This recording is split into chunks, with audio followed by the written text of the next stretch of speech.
नमस्कार दोस्तों, मैं गिरा हुआ लो पवन भैया ने अपना मार लिया बाजी भाई। नहीं, आजकल के क्रिकेट में देख रहे हैं विराट कोहली का, जहां मीटर बड़ा होता है वहां कोहली खड़ा होता है, ये नियम है। लेकिन अब भोजपुरी में मीटर एकदम एक तरफा हो गया है। कहानी ये होता है, जहां मीटर बड़ा होता है भोजपुरी में वहां अपना पवन भैया खड़ा होते हैं। साफ साफ नजर आ रहा है। ये गाना का प्रसंगत आया है, का लिखल बा, पवन करे पुजाई छठी माई के। बाबा पवन करे पुजाई छठी माई के, ये गाना का नाम होता है। दिनांक 7 तारीख 6 बजे का टाइमिंग भी दे दिया गया है। चैनल का नाम है नीमन भोजपुरी। वाह, जैसा नाम वैसा काम, क्या काम है।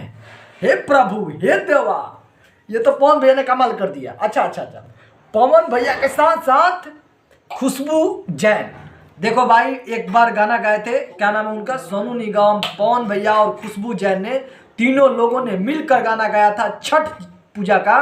और वो गाना ऐसा था कि भाई वो गाना अभी तक ले वो अमर है, मुझे याद है।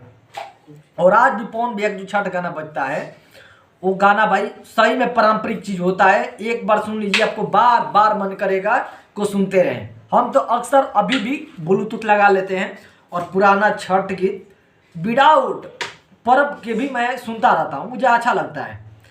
ठीक है, तो छठ के एक अलग माहौल होता है। देखते हैं कि घरे पूजन होता है, खाटा आता है या प्रसादी आता है छठ पूजा का, तो उसका एक सुगंध अलग होता है। ऐसा लगता है कि ओहो, काश एनी टाइम ये सब मिलता, खाते रहते प्रसाद। उसका प्रसाद में भी भाई पावर होता है, मतलब कि भगवान की चीज़ है। अब आए खेसारी भैया, कभी तक ले छठ का एक टुंगली तक ले कुछ काम नहीं हुआ है।